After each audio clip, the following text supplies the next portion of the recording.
What's up, guys? Welcome back to the Stoppage Time Stooges. I'm Christian, joined by my good friends Ricardo and Jacob.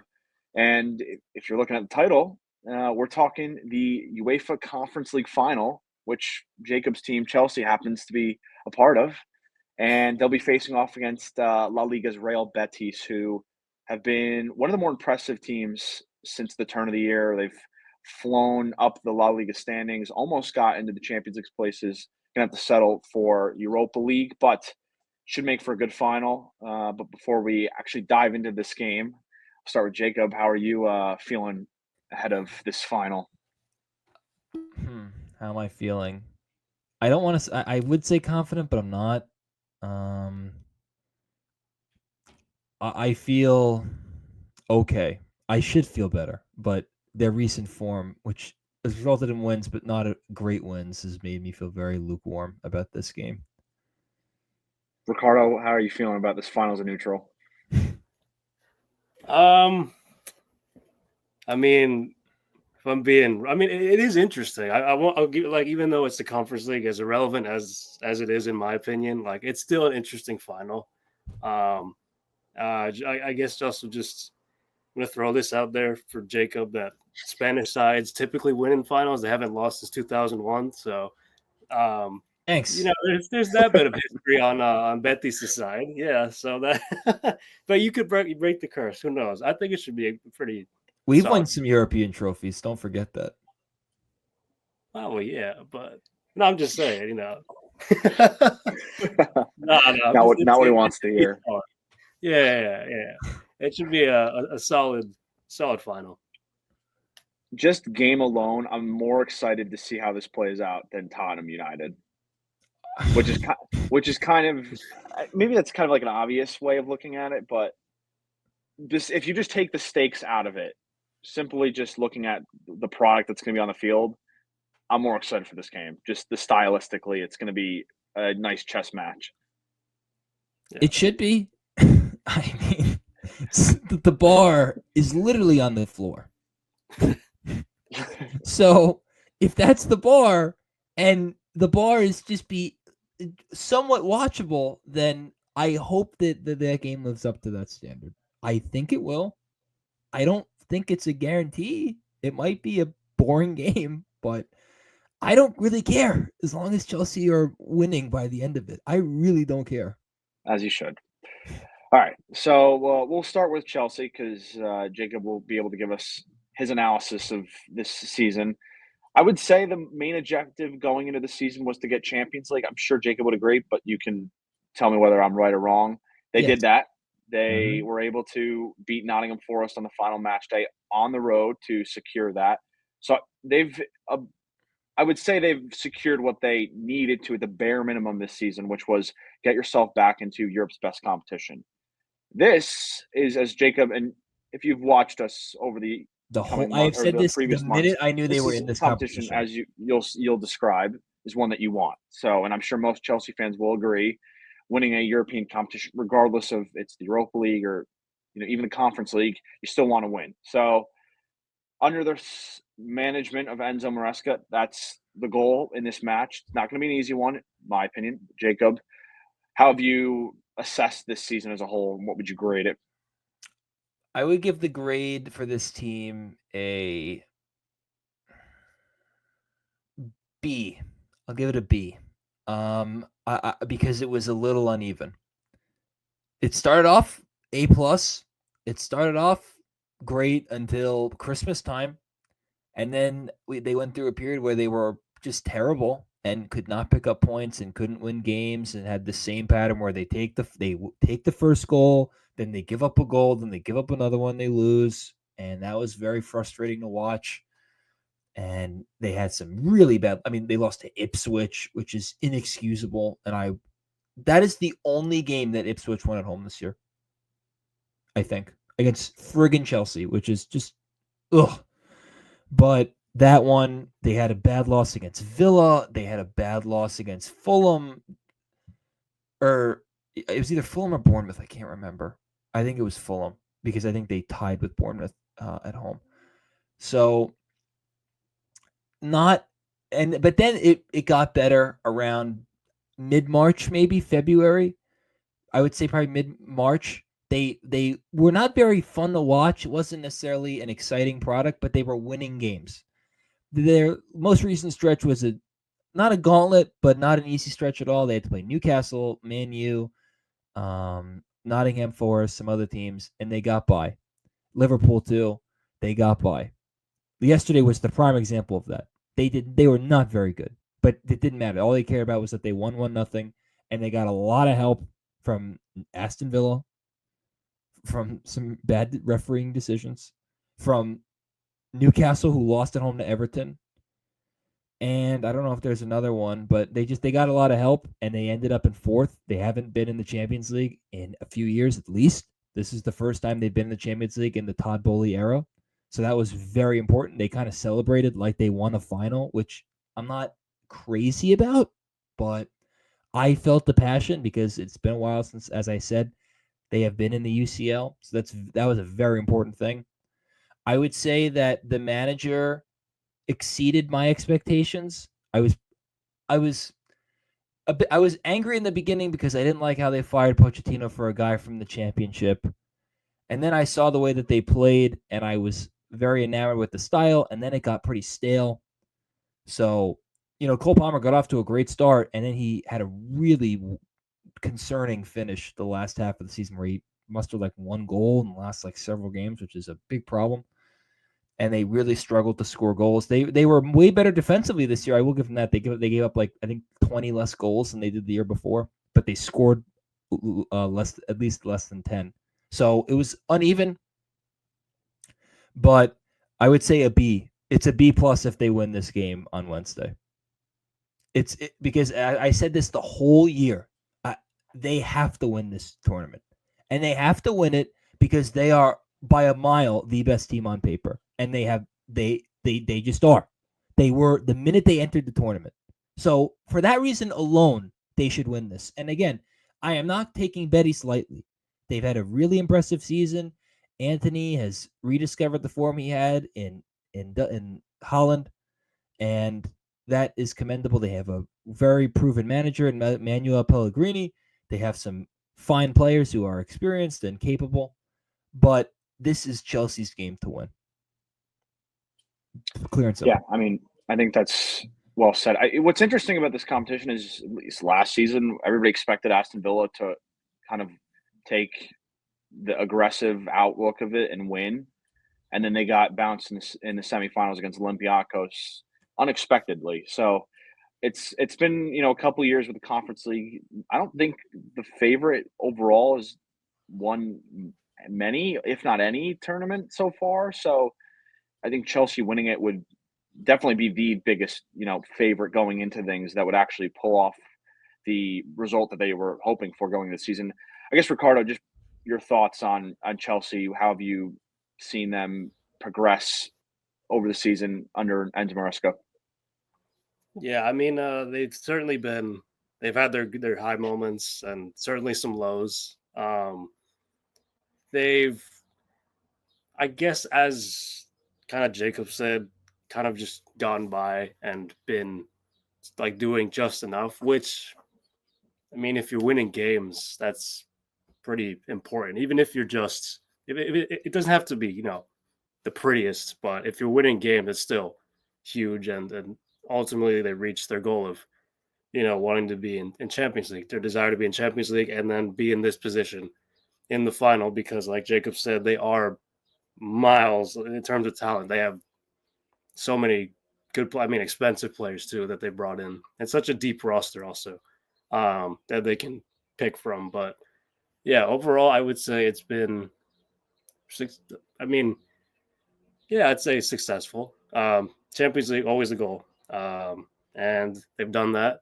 This would be, I would say it's fully a success if they win on Wednesday. Yeah, it feels like a cherry on the top in my vantage point. That's exactly because, what it is. I mean, the money that you bring in from securing Champions League it's not comparable. So that is the priority, the necessity for a club of Chelsea stature. I think one talking point, and I'm curious to get Jacob's opinion on this. It feels like Cole Palmer's second season at Chelsea hasn't been as good as last season. Of course, not many expected him to come up with the output he did in his first season. I just want to get your thoughts, Jacob, on what you've seen from him. It feels like he's a little tired, maybe from a long 2 periods. What do you see from him? It's possible. He plays a lot of minutes. He doesn't get taken out of many games, and if he does, it's very late in the game, and it's if either they're getting blown out or they have a blowout. Maresca played him a lot. Pochettino played him a lot. So I don't, and he didn't play a lot in the Conference League games, and that was very intentional. So I don't, and they got knocked out of the Carabao Cup a lot earlier than I would have liked them to, and they got knocked out of the FA Cup, I think in January or February. So he shouldn't be that worn out. But it's weird because he got off to a really, really hot start. He had a 4-goal game against Brighton where he just was incredible. I mean, completely won the game by himself. And then he just got to a point where he actually missed a penalty this year. He was basically perfect until this game against Leicester. He just wasn't putting away chances. He seemed kind of snake bitten, where it was like nothing would go in for him, and he didn't look as confident. He didn't look as decisive. I am a bit concerned because it was a long period without scoring goals, and that's a problem because they need, even though he's not a striker, he's a 10, and they need him to generate stuff because without him, they're in a lot. As you can see, they're not the same team at all. I don't know. I wish I had an answer to figure out exactly what was wrong. He just kind of disappeared a lot, and he just wasn't as effective. Now he still impacted the game with his passing, and he could still play make at a very high level, but he just didn't. The goals didn't come the way they did last year and the way they did earlier in the year. That has to be fixed next year. Look, he finished with 15 goals. That's not a bad year, but it's not good when you start with like 12 and you manage to get 3 in like half a year. That's the problem. So it's got to be the whole year. He's a guy that, to me, 15 needs to be the minimum with the way he plays and with how they use him. And if he's not going to score goals, he's got to load up on the assists. He's got to. The goal involvements with him need to be no less than 20. Anything less than 20 goal involvements is not a good year, in my opinion. Again, he's still really young. He still has a lot of room to grow. Hopefully this manager is the right manager for him. I think he is. So I'm not getting full panic mode with Cole Palmer yet, but I think it would do a lot for him to score in this game. A lot. I think if he can score in this game, I think they're going to win. Yeah, in comparison, as Jacob mentioned, 15 goals in all comps this year, 24 goal involvements in all competitions. In comparison, last year, 40 goal involvements, 25 goals and 15 assists. I know some of those were penalties, but still, I mean, his first season at Chelsea, one of the really good ones in recent memory. So hopefully he can show it in this game because, again, as Jacob mentioned earlier, he hasn't really played much in the Conference League. Be a good time to get one of those, important goals in a final. All right, let's transition to Betis because, Ricardo, I know they've been a team on fire in La Liga down the stretch. They've had some big wins. I believe they picked up a win against Real Madrid. You could confirm that with me. Yeah, they did. It feels like, Anthony's the headliner in terms of the way they've played over the last, let's say, 5-6 months. But it feels like there's more to it than just him because, I mean, you look at Isco and the revival he's had at Betis. Doesn't feel like he's really slowing down at this point. Well, I think it's just interesting. But just from your vantage point as a La Liga watcher, what have you seen from them?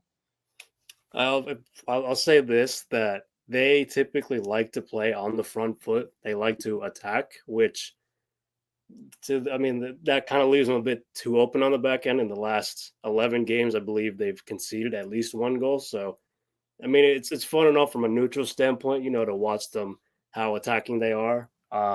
Very athletic. I mean, they might be missing a couple key players in this game, but they very much want to, take the game to you. They're not afraid. And the other thing is, even when they trail, they find a way to, come back, and they really will push you to the last minute. I could probably name at least 4 instances they were down 2-0 and they came back and at least equalized. Some of them they certainly won. So there's a certain fight about this team too. They're just um, very energetic, high motor. They don't give up. They fight until the end. So um, yeah, I would say definitely can't take them lightly, even if their talent might not be as good as Chelsea's. They just as a team collectively, I think they're just really good. Every player knows what their role is, and yeah, just that belief and that drive they have that they can be anyone is very apparent. So that's my takeaway. I think it's going to be interesting to see how much the experience of Betis plays a factor. Because again, I'm sure Jacob will agree. The one thing that's really lacking in this Chelsea squad is experience. Players that have played in finals, guys that are approaching that 30, maybe late or earlier 30s per se. Someone that's approaching 28. I mean, sorry, a little. No, I know what you're saying. I'm just adding on to what you're saying. Is that's how there's the chances of Chelsea being in a game where they're not the youngest team on the field is basically 0. Yeah, that's definitely how I would put it. And that's by design. So yeah, that's just how it is. It is what it is. Yeah, so it's going to be an interesting one. Let's touch on some X factors for Chelsea, Jacob, because it feels like there's a lot of them. If you had to pinpoint, let's say 2 or 3, who would you look at as guys that, hey, if these guys perform well in this final, we have a pretty good chance of winning? Cole Palmer,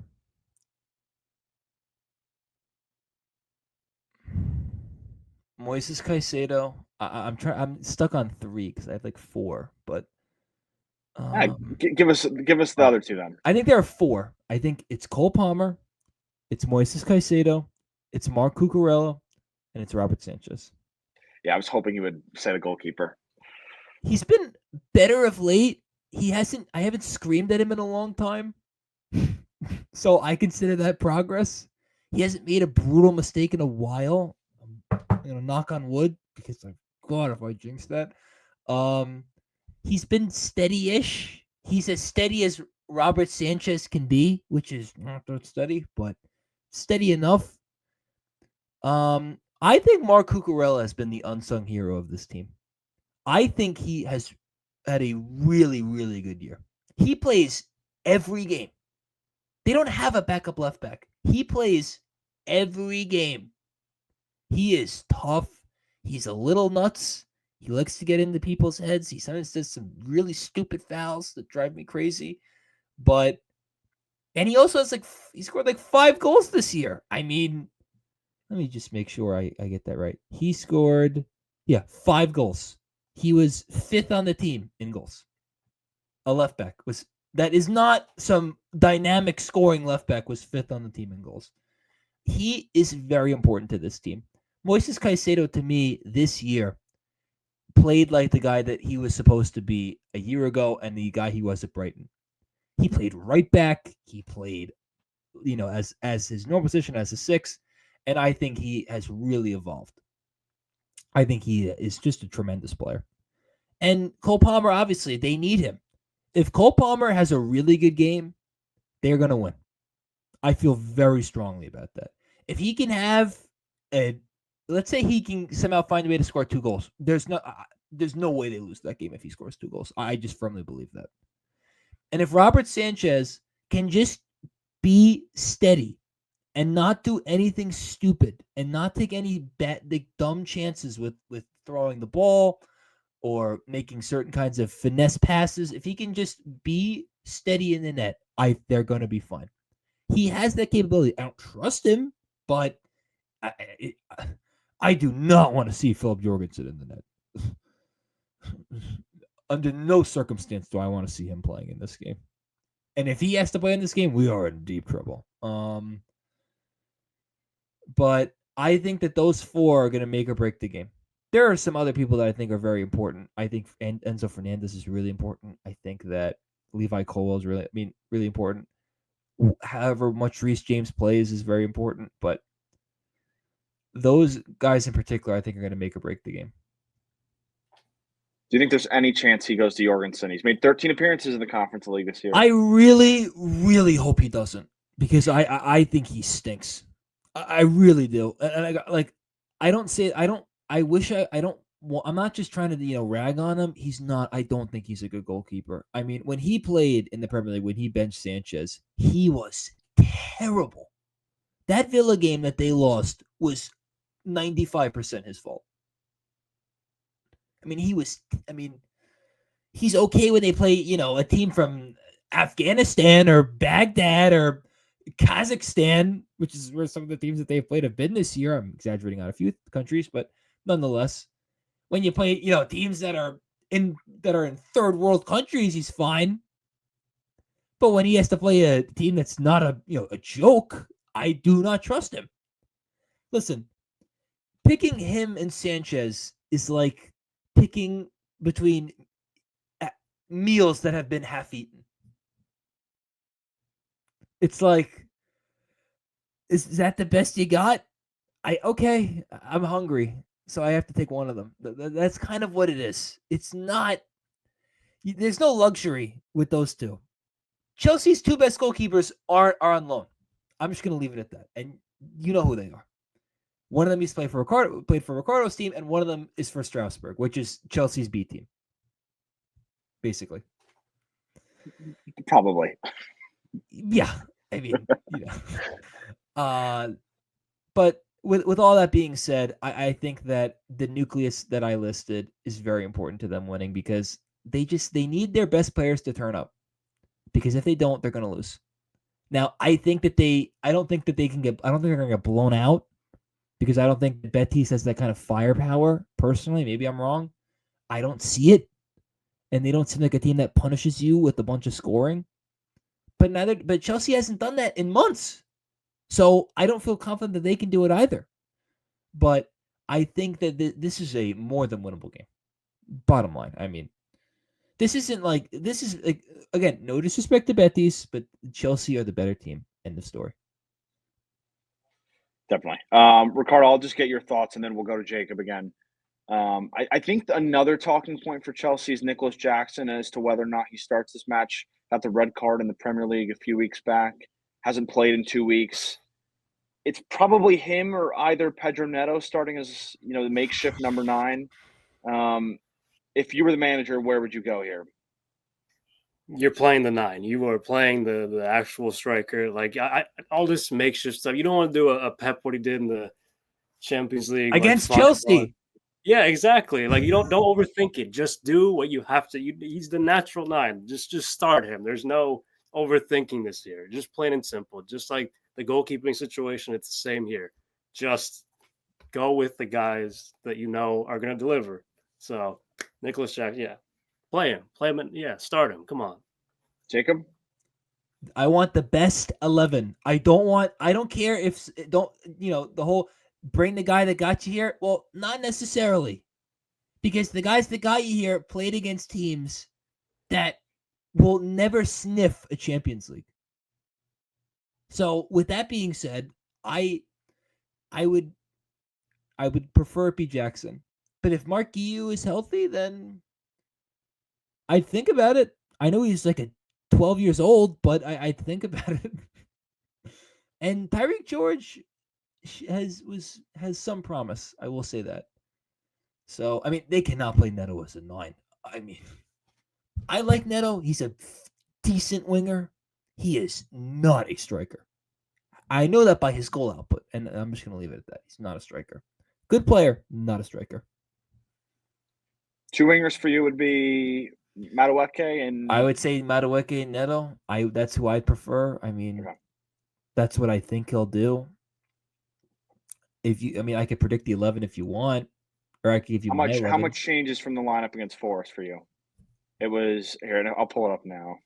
And I'll look at it myself as well. Sanchez, Cucurella, Colwell, Tosin, Reece James, and then pretty standard the rest of the way. Enzo, Caicedo, Sancho, Palmer, Madueke, and Neto. I would change. What would I change? And Fofana's the only one that's really, I think, a notable player missing the match for sure. The only one I'd think about is maybe Chalaba instead of Tosin. Yep. But Tosin's a little better than I thought he would be, to be completely honest with you. So a change in the back potentially, Maybe. and then a change at striker. I wish that they could put I mean, with Reese healthy, he has to play. He's the captain of the team. But I would not be adverse to them putting Caicedo at right back so they can play Lavia. I love Lavia. I mean, when Lavia plays, there's just something about You him. are high on him. Yep. I just think he's that good. And I know he's always hurt, but he has this slick way about him where it's just smooth. Everything with him is smooth. So they have to find a way to get him in this match. I would hope, and if there's an injury, if someone's playing bad, if they need to keep a lead like they did, keep a 1-0 lead, I hope that it doesn't have to be where they have to go all out to keep a 1-0 lead and they get sent to extra time and they have no one left to score goals. That would drive me crazy. But Lavia has to find a way to get into the game. It's that simple. Yeah, and I would probably play. Yeah, I would put Jackson up front, and I would take Sancho out and put Neto on the left and Matueka on the right, Palmer in the middle. So yeah, 1 or 2 changes. Sounds about right. All right, let's finish things off. Jeez, can't speak. Finish things off with predictions. I'll leave Jacob last. I'll go first. I think there's more for Betis here to play, to be honest. I know Jacob probably doesn't want to hear that, but I don't think you're wrong. Betis has never won a European competition. This would be the first for them. So, and as I mentioned at the top, Chelsea confirmed Champions League team next season. Betis confirmed Europa League team. So neither team is playing for their European lives next season. It's really, I want a trophy, and there's pride involved. So I'm going to go 2-1 to Betis. I think Anthony will play his part, and we'll see if he stays for next season or Man United decides to bring him back. We'll see what his future looks like. But I think Anthony has a good match. I think Isco has a good match. And I think Betis gets their first European trophy, winning 2-1. Ricardo, what do you think? I think, like I said earlier, Betis will push you all the way. So I think it's going to go the full 120. So it's going to go to pens. It'll be 1-1 after extra time, and Chelsea will win on pens. And Jacob will will have a heart attack mid shootout, but they'll end up prevailing in the end. I just think that's how that does sound like. I hope you're wrong. I do not want this game happen. going long. I do not need this game to go long. I just feel like it will because, like I said, they just have this fight about them. Despite some of the players that might be out for them, they still went to extra time in the semifinal against Fiorentina. Yeah, no, I know 2 legs, but still, definitely a possibility. So I think it goes to a shootout, but Chelsea prevails in the end.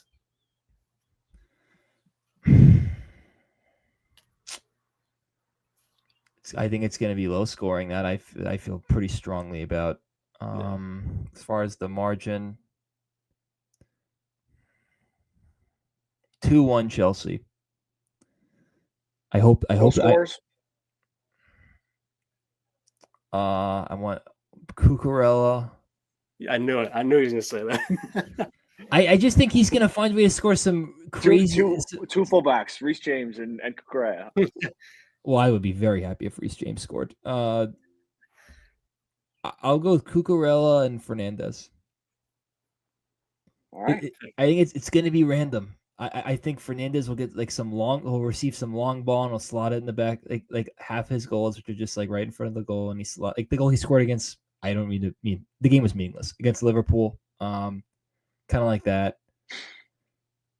The game was meaningless. Don't worry. It doesn't hurt me. Not at all. I know. That's why I'm bringing it up. Because I know it doesn't hurt you at all. And that was the game of the year. No, Tottenham was the game of the year. But anyway, I think that they will win. They will equal out that 2-1. I think it's going to be a very tough game, but I think they'll find a way. All right. It's all from us. Nice episode talking Conference League. We'll see how it goes. It's going to be a good match. Hopefully more entertaining than the Europa League Final. That's all I'm hoping for. But that's all for us.